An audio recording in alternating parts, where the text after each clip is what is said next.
Halo, perkenalkan nama saya Vanessa Mira Evangeline Sagala, NIM 711181134 dari kelas 5C. Kali ini saya akan melakukan uji reliabilitas dan validitas alat ukur di JASP. Langkah pertama yang kita lakukan adalah menyiapkan datanya. Data yang diperlukan adalah data Excel dengan format CSV. Jadi, jika format filenya itu belum CSV, kita harus merubahnya terlebih dahulu. Caranya, kita save as,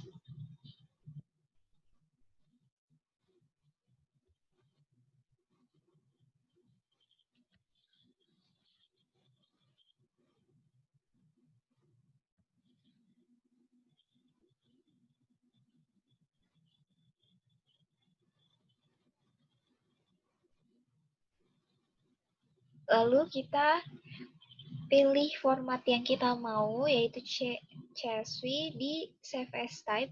Baru kita pilih ya, CSV, dan kita save.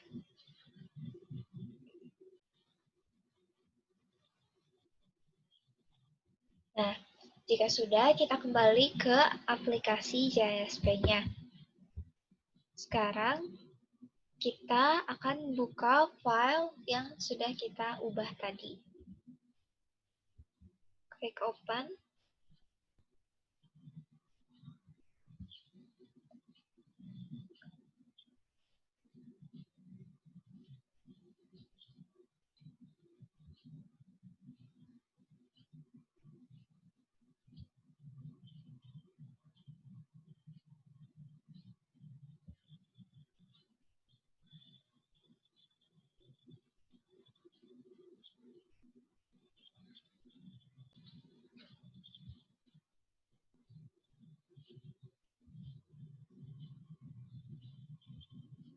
Nah, ini kita buka.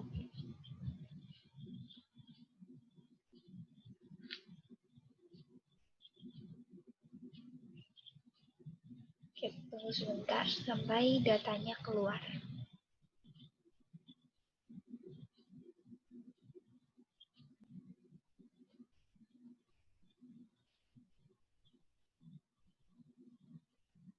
Nah, jika sudah keluar, bentuknya akan seperti ini. Kita bisa lihat di sini jenis. Di sini labelnya itu masih berupa ordinal. Nah, sebelum kita mulai tesnya, kita harus ubah dulu semuanya jadi scale. Caranya, klik yang ini, baru pilih scale. Ini kita ganti ke semua itemnya.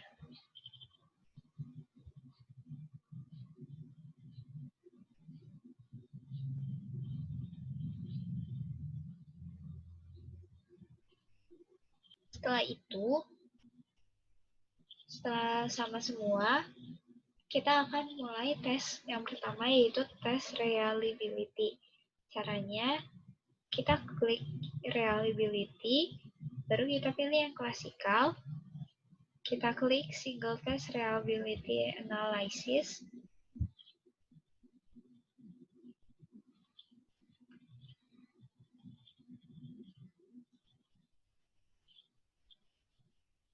Akan muncul tampilan seperti ini.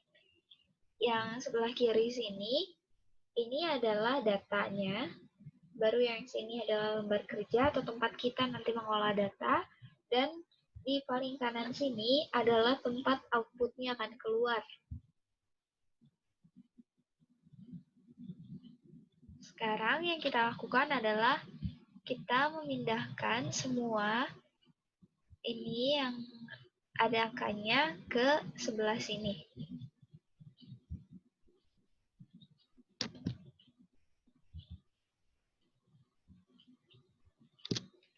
Kita pindahkan.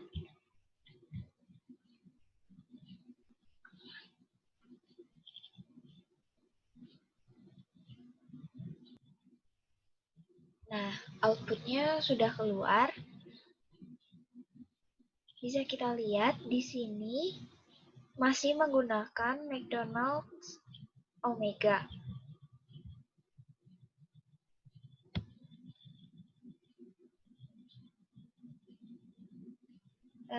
Dan jika kita lihat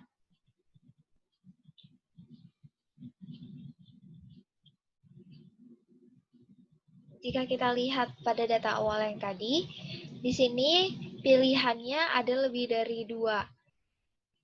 Ada 5, ada 1, ada 3, ada 4. Jadi bisa dikatakan data ini bersifat polikotomi. Jadi kita akan menggunakan alpha Cronbach. Tapi karena di sini masih McDonald's Omega, jadi kita harus menggantinya terlebih dahulu. Caranya adalah kita klik single test reliability yang ada di sini. Baru setelah itu kita pilih yang Cronbach ini. Jangan lupa kita unchecklist yang McDonald's-nya. Setelah itu kita tunggu.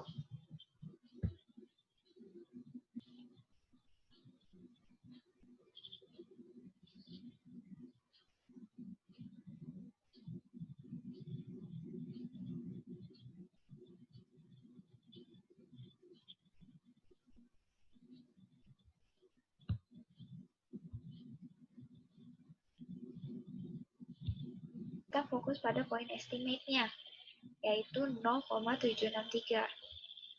Cronbach alpha sendiri memiliki tolak ukur nilai, yaitu lebih besar sama dengan 0,7. Jadi, alat ukur ini akan dikatakan reliable apabila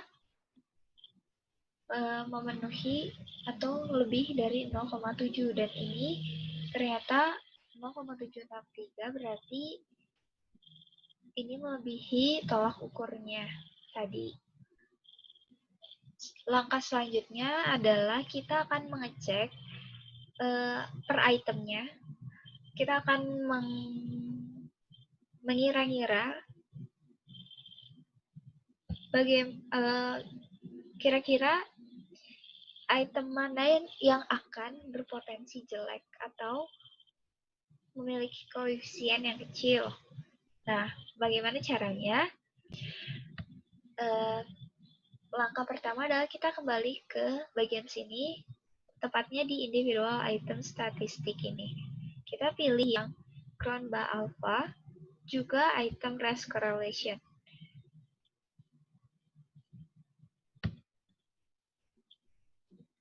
Setelah kita pilih ini, maka di sebelah kanan secara otomatis akan muncul tabel yang kedua ini. Nah, di sini kita fokus pada yang item race correlation ini.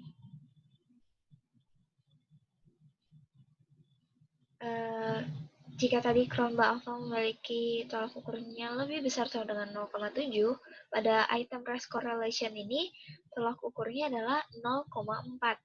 Jadi yang dikatakan item yang bagus adalah item yang lebih besar dari 0,4. Dan dengan begitu bisa dikatakan bahwa ternyata di sini banyak item-item yang kurang dari 0,4. Yang lebih hanya item nomor power yang nomor 2 dan yang nomor 3, power nomor 3. Kemudian kita lanjut ke uji tes yang kedua, yaitu uji validitas. Langkah pertama adalah kita klik faktor yang ini, baru kita pilih yang confirmatory factor analysis.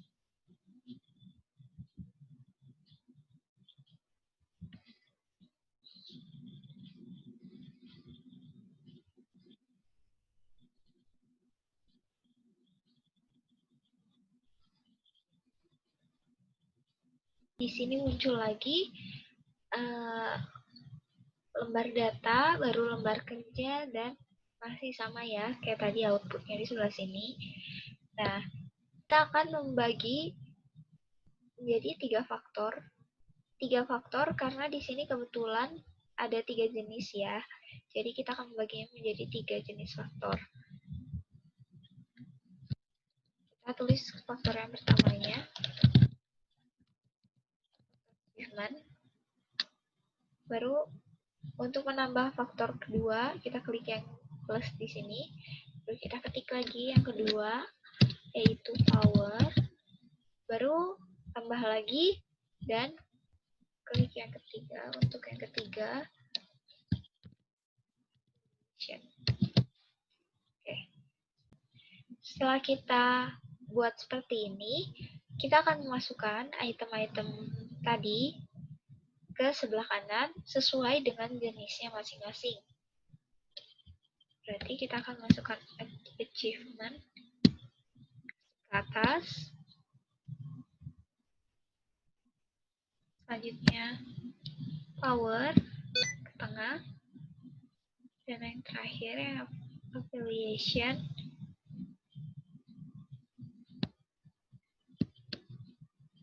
ke bawah. Setelah itu, kita akan menunggu lagi sampai hasilnya keluar. Setelah muncul, bisa kita lihat di sini ada model fit dan parameter estimate. Pertama kita akan fokus pada model fit.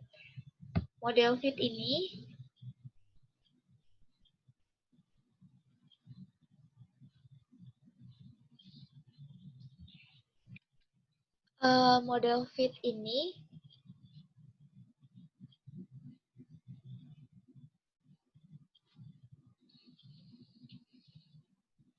adalah langkah awal untuk menentukan apakah tes ini dapat dilanjutkan atau tidak. Dan model fit ini bisa ada banyak jenisnya, tapi di sini kebetulan hanya baru muncul satu yang chi-square test. Jadi untuk memunculkan yang lainnya, kita klik yang additional output.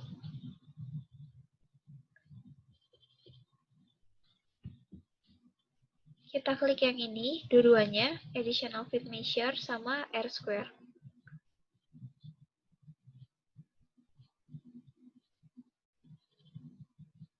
Kalau muncul kayak gini, model fit yang lainnya, kita akan hanya menggunakan 4 saja, yang chi-square,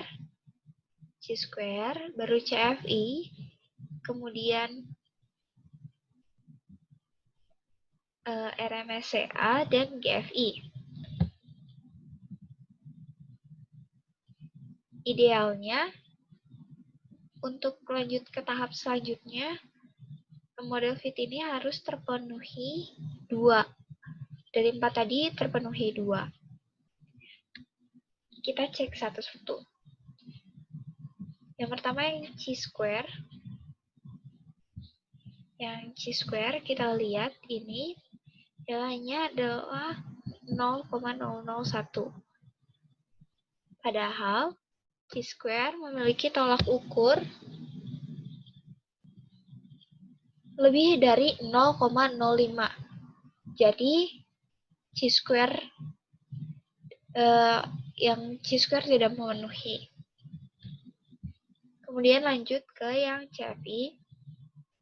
Di sini nilai CFI-nya 0,620. Dan CFI tolak ukurnya adalah 0,9. Minimumnya 0,9. Jadi lagi-lagi CFI tidak terpenuhi. Kemudian pindah ke RMSEA. RMSEA memiliki tolak ukur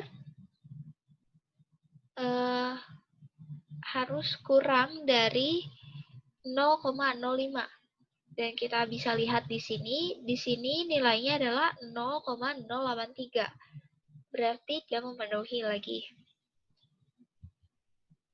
Dan yang terakhir kita akan lihat ke GFI-nya.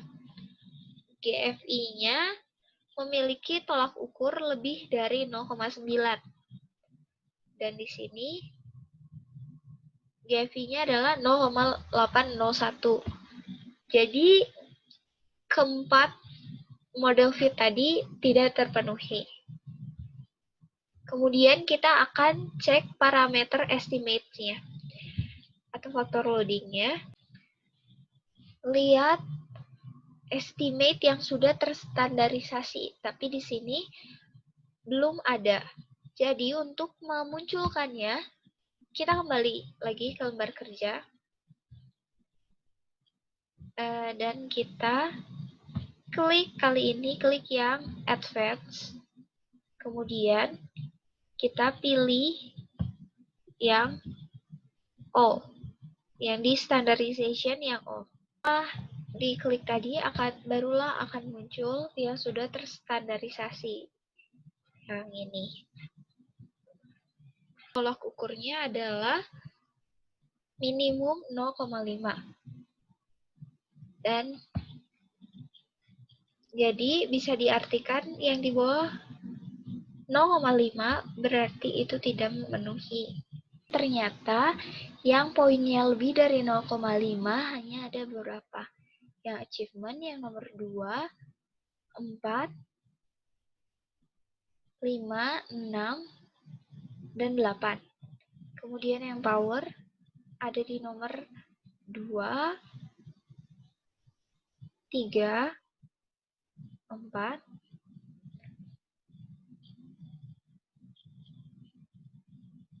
kemudian yang affiliation ada di nomor 2 dan 5.